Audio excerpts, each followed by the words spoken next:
How did the Democrats lose the white male vote? It's pretty interesting when you factor in that white men outside of like New York City, the hipsters, 57 flavors, and outside of Bozeman, Montana, or wherever the hell the universities are, voted for Trump probably 90-10. I mean, you go in a wide, vast swath of this country, you see any random white guy outside of those areas, the big cities and college campuses, I would guarantee you could lay money on that. The vast, 90% of the time, you're going to find a guy, a white guy who voted for Trump. Why is that? And remember, in 1992, people forget this. Bill Clinton and Al Gore, when they ran, they had election campaigning stickers and buttons that had their faces with a Confederate flag on it. Isn't that crazy? How far the Democrats have dropped. Now, the interesting thing is, so back then, Clinton won Georgia, he won Kentucky, he won Indiana. Did he win Indiana? I can't remember. But he won Georgia. I remember for a fact. I remember it. And you're like, how do these guys vote for the Democratic Party? Don't they know how far left they are? So I had read Dinesh D'Souza's Illiberal Education book around that time, the 90s. And I started to become a Pat Buchanan guy because Pat Buchanan seemed to be the only guy talking for working white men. No one else was doing it, man. No one else was doing it. And as such, you're like, now Bill Clinton had the facade that he was, and it was a good facade, and the fact the economy was good under Clinton, so a lot of white men did just fine under Clinton. So they were able to overlook the social issues that the Democratic Party was pushing. I get that. They're like, man, I'm doing okay. You know what I'm saying? The social issues, I'll worry about that later. That's what the conservatives have said all the time. But unfortunately, the culture that's happening in college campuses and mainstream media in big cities will affect you at some point. It's just a fact, and here we are today. And so a lot of people just swept on the rug, the Democrats' anti-whiteism. And Dinesh D'Souza's Illiberal Education, he talks about this guy at Duke. He talks about Donna Shalala, who became Clinton's Health and Human Services Secretary. I can't remember. I think maybe so. Who's the university president at Wisconsin. And then when the Democrats lost, she went to the University of Miami and just pushed anti-white stuff left and right. And I'll never forget going to George Mason when I started there. Celebrate diversity. And we all know what that meant. We know, but it was back then, people were ignorant. They did not quite know. But if you had any modem, whatever, of understanding, you knew what that meant. It was anti-white men, for sure. Everybody knew that. But because whites were still the majority in charge of things, again, a lot of people say, we'll just worry about that later. A big mistake.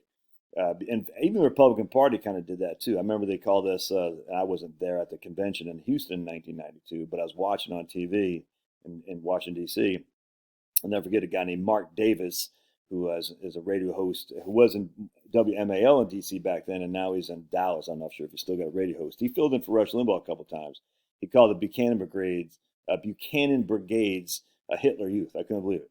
And the only reason was because Buchanan was the only guy talking about the culture. No one else would talk about the culture. Clinton wasn't, Bush wasn't, not much, but Buchanan was. And as such, that's where if you're a young white guy and you feel disenfranchised because diversity is our strength, all that crap, celebrate diversity, you knew it was anti-white. You did. Now, you didn't have the guts to say it back then because it hadn't reached the level of insanity that the last couple of years. So I just want to point some out here. So we're going to go here to, this is newspapers.com. We're going to type in future is female. All right, future is female. And you can see right here, it really started taking off when Clinton won in office right there. Donna Shalala, all the clowns that he had. You can see in 1992, there you go. It fell off right here, and then it jumped back up again in 2017. So let's type in, so that's future is female. Let's type in toxic masculinity, all right? Toxic masculinity. Masculinity. Watch this. You're going to see the same thing here. Oh, no talk about toxic masculinity until 2019. Isn't that interesting? Fell off a little bit then here. We all know what toxic is anti-man. We know that for a fact. Let's type in white supremacy. White supremacy. And see what that looks like. Now, there should be some in the 50s because it was literally white supremacy. All right, right here in the 50s, lots of talk about white supremacy because it was white supremacy back then. Oh, then we had fentanyl Floyd there. And the fentanyl Floyd craze in 2018, that's George Floyd, for those who are unaware of fentanyl head.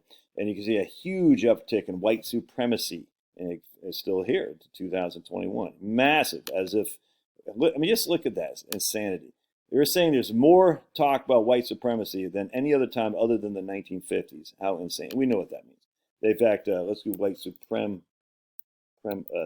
Is that how you spell it? Supremacist. Let's see here. I imagine it's going to be the same thing. Yeah, same thing. So here, oh yeah, right here. White supremacists wasn't even talked about in the 50s. And then all of a sudden, Donna Shalala and those guys get in office under Bill Clinton. Huge amount of talk about white supremacists. And then right here, again, as we go into the fentanyl Floyd stuff right there. And the Michael Brown, all that fake stuff. Isn't that crazy, man? We did, let's put in patriarchy. Did I do this one? Patriarchy. And you're going to see right here that, no talk. Well, again, other than 1992 it started, it went back down, and it went back up again in 2018 with the Me Too movement. So we know all this stuff is some stupid chick on MSNBC was saying that Pete Hegseth, of all people, is a white supremacist. I mean, this is insanity. Insanity. So they want diversity, equity, and inclusion. I'm not going to put that in the newspapers.com thing because that's a relatively new phenomenon. But that replaced celebrate diversity. Equity means we all end up the same place. Equality is what they're shooting for. But white guys are now onto this. We've seen this now for 30 years. And Republicans, you better be careful because it's going to be awful hard to get us back in the Democratic. The Democrats can be awful hard to get us back if ever. But the Republicans don't have us allegiance like the way they think they do. They don't. If you start pushing this crap on DEI and stuff and anti-whiteism and all that stuff, you're going to be that white men will be done with you too. They'll be done with you too. And the Democrats aren't stupid. They'll say, oh man, we got to get some of these white guys back. And they'll start pushing things. Now, if the economy is doing good, I imagine most people, because everything is a kitchen table vote, most people vote for the party in power if the economy is doing well, be it the Democrats or Republicans.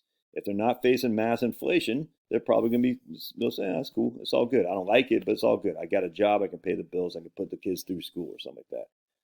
But Republicans, you better look out, dude. Because if you start going down this thing, and there are some Republicans like, oh, we got to expand the base. Trump isn't the dude, blah, blah, blah. And Trump was the guy who expanded the base because he was being masculine without being toxic, whatever that means. He was being a white guy without being apologetic for being a white guy. He said, I'm just out here to have fun, dude. I'm here to party. Let's party. Let's make this economy good and let's crush. That's all white guys want. The Democrats have been talking down to us for years and years and years. And they say, oh, white guys are in charge. I'm not in charge. You know what I'm saying? White guys control the money. I don't control the money. And if you actually look at who these white guys are, I will let them go unnamed, but just do a little bit deeper dive. You'll say, oh, there's a white guys now? It's kind of weird. Anyway, so the issue is that we have the complete destruction of the white male base for the Democratic Party, even though the white males were the Democratic Party in the old days. They were. That's where the Klan comes from. I had a guy the other day call me a Klansman. I was like, dude, this is what I'm talking about. You guys are, this is so freaking stupid. I'm not even, some of my best friends, but I don't even care about that. The idea, you don't know me, can call me a Klansman because I happen to live, and I said, I'm not ashamed. I live in a predominantly white neighborhood. Schools are good. That doesn't mean I'm a Klansman, but if you think it is, that's weird. That's on you. But anyway, the facts are the Democratic Party are the party of the Klan. That's just a fact. And as such, that's where the white men were. But then the Democratic Party started saying, we don't like that so much. We're going to go after these new voters called blacks. Made sense. And Nixon said, well, if the Democrats are going to give up whites, I'm going to go after them. Southern strategy. I'm going to go where the votes are.